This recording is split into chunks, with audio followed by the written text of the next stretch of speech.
students, now that we have studied the steps involved in the dihybrid cross, let us have a look at the Mendel's conclusion on this dihybrid cross. So students, Mendel performed ample dihybrid crosses, that too with different combinations. But each time he got a same consistent pattern of result. Let's have a look at what his experiment was. So what he did was, he took parental yellow round and crossed it with green wrinkled, so as to produce the F1 generation, which gave us a uniform expression. That is, all the seeds that were produced were yellow round, and we already know this is thanks to the law of dominance. Further, this F2 generation gave rise to 4 gametes. These 4 gametes or seeds were in 4 different phenotypes. They were yellow round, yellow wrinkled, green round, and green wrinkled. Each of them were in the ratio 9:3:3:1. Students, we are already aware of this ratio. This is nothing but our dihybrid ratio that we have studied in our previous module.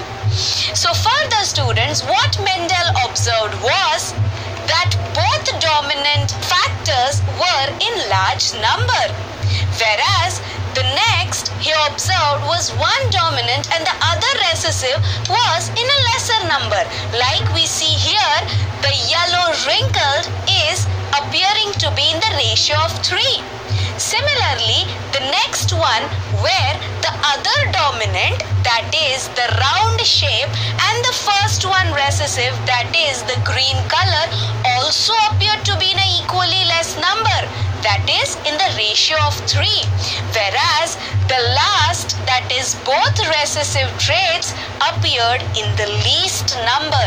So further, based on this, what Mendel did was, he applied the principle of probability to it. Let's see what principle of probability says. He said that the probability of 2 independent events occurring simultaneously will always be equal to the product of their individual probabilities. What does this mean? Let's see the example. In short, if I say that a single character, yellow and green, gets inherited in the ratio 3:1, which we know is a monohybrid ratio.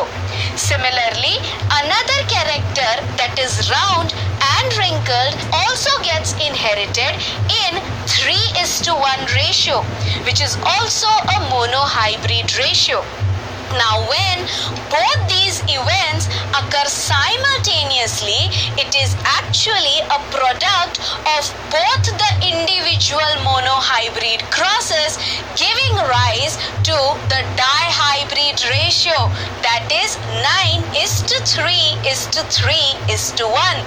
Let's see how that happens.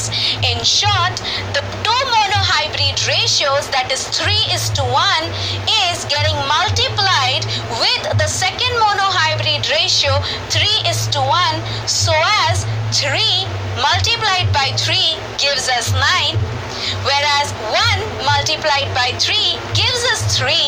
Similarly, 3 multiplied by 1 gives us 3, and 1 multiplied by 1 gives us 1. Therefore, your dihybrid ratio is nothing but the product of the 2 monohybrid ratios. So basically, what Mendel meant was, the probability of the 2 events occurring simultaneously is equal to the product of their individual probabilities.